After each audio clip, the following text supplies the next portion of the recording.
بسم اللہ الرحمن الرحیم۔ شروع اللہ کے نام سے جو بڑا مہربان نہایت رحم والا ہے۔ اللہ والے کی جانب سے اللہ والوں کے لیے۔ میں نے سورج کے نور اور چاند کی روشنی سے روشنی طلب کی، مگر مجھے اپنے دل کے نور سے زیادہ کوئی روشنی نہ ملی۔ بیرونی آنکھوں سے انسان موجودات کو دیکھ سکتا ہے، مگر بغیر تعلیم کی روشنی کے اس کی حقیقت کو نہیں سمجھ سکتا۔ ادھورا علم خطرے کا موجب ہوتا ہے۔ علم کے چشمے کا پانی سیر ہو کر پیو، یا پھر اس سے الگ ہی رہو۔ چند گھونٹ پینے سے آدمی مدہوش ہو جاتا ہے، سیر ہو کر پینے سے دل و دماغ روشن ہو جاتے ہیں۔ تغیر اساس کائنات ہے۔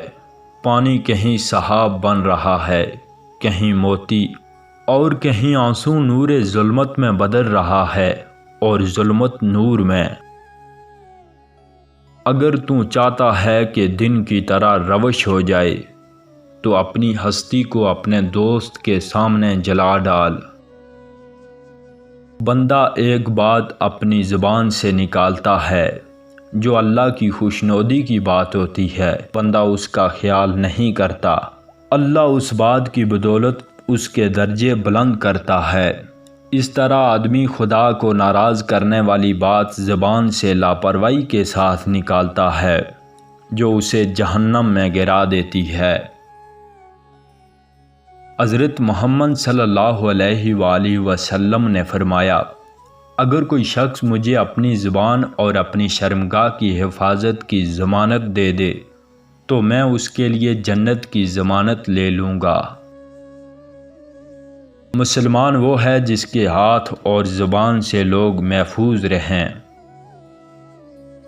وہ جس کے دل میں برائی ہے بھلائی نہ پائے گا، اور جس کی زبان میں نکتہ چینی ہے وہ آفت میں گرے گا۔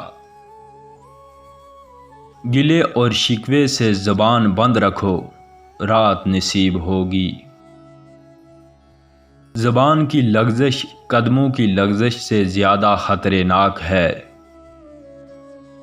انسان کا سب سے بڑا کارنامہ یہ ہے کہ اپنے دل اور زبان پر قابو رکھے۔ زبان کی کھیتی دل ہے، اس میں اچھی تخم ریزی کرو۔ اگر سارے دانے نہ اگ سکیں تو کچھ ضرور اگ جائیں گے۔ درویش وہ ہے جو زبان، آنکھ اور کانوں کو بند رکھے، یعنی بری بات نہ سنے، نہ کہے اور نہ دیکھے۔ انسان کے منہ میں جان کی دشمن زبان ہی ہے۔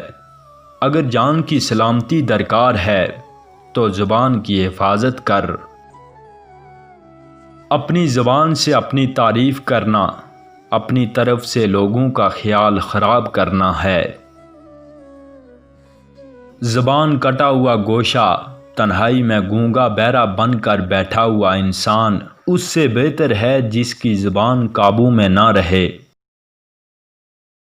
ہر شخص کی طبیعت آسمان سے ملتی ہے اور زبان زمین سے۔ زبان ذات پات، قومیت اور وطنیت سے بری ہے۔ جو اسے بولتا ہے اس کی زبان ہے۔ سریلی زبانیں اور حسین چہرے عموماً برائی کی طرف مائل کرتے ہیں۔